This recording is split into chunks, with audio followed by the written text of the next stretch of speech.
I brushed her tail by mistake. Now this alien Beastwoman thinks we're mates. I wasn't supposed to be anywhere near the outer rim of Xelora Station. Officially, the docking bay was off-limits to civilians, but curiosity has a way of making rules seem optional.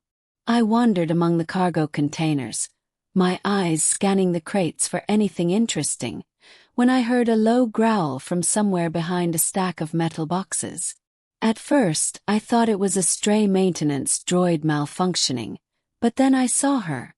A creature, half human, half beast, crouched on all fours like she was ready to spring. Her fur shimmered in shades of violet and silver under the station's fluorescent lights, and her tail, a long, sinuous appendage with a plume at the end, swished with unrestrained grace. She froze when she noticed me, her golden eyes widening in alarm. Hi, I said, unsure what else to do. That's when it happened. My foot nudged her tail accidentally. Just a light brush, but it was enough. Her body tensed and her eyes softened, glowing with a strange, almost reverent light. Before I could even apologize, she let out a sound that wasn't quite a growl, not quite a purr, something that sent a shiver down my spine. Wait. I didn't mean. I started, but she leapt toward me, her motion fluid and impossibly fast. Her hands, tipped with retractable claws, barely missed my chest, and then she stopped inches away, tilting her head as though she were studying me. Mate, she whispered. Blinked. Excuse me. She hissed softly, stepping closer, her tail curling around my leg as if sealing some invisible bond. Froze. Apparently, on her planet, an accidental touch of the tail wasn't just a minor faux pas. It was an ancient ritual signaling that two beings were destined to be mates. And now, by the stars, I was bound to her. I think there's been a mistake, I stammered. She didn't respond, only circled me like a predator assessing her prey. Or maybe, in this case, her partner. The air around her seemed to hum with energy, and I realized that this wasn't just a simple animal. Her species had a psychic sensitivity, a biological resonance that locked onto compatible mates instantly. Right, I said to myself, backing up slowly. Mistake. Totally a mistake. But she wasn't backing off. Instead, she pressed closer, her fur brushing against my arm, and her eyes glimmered with curiosity, and something warmer. Mate, she said again, her voice more insistent, almost pleading. I sighed. Fighting her was pointless, and honestly I was curious. Okay, fine. Let's talk about this. I'm not sure how this works. She tilted her head, ears twitching. Then, with a soft growl, she nudged me toward a nearby maintenance corridor.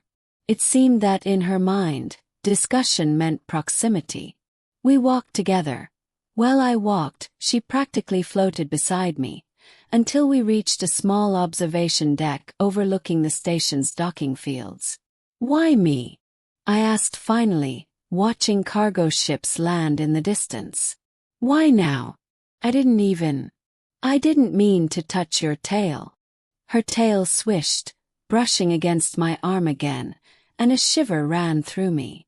Fate chooses quickly, she murmured. The tail touch, bond formed. Can't be undone. Only accepted. Accepted? Asked cautiously. And if I don't? She laughed then, a melodic sound that made my chest tighten. Refusal is painful. For you. And for me. Her golden eyes softened, vulnerability peeking through the predator-like exterior. Better to accept than deny. I swallowed. I didn't fully understand her biology, her culture, or the psychic connection forming between us, but I did understand one thing. There was no turning back. She wasn't just a creature. She was a force of nature, a living being with feelings, instincts, and a claim on me that defied reason. All right, I said slowly. I accept.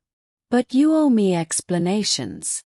She's ears perked, and for a moment, her tail curled tightly around my waist in a gesture that was equal parts affection and possessiveness.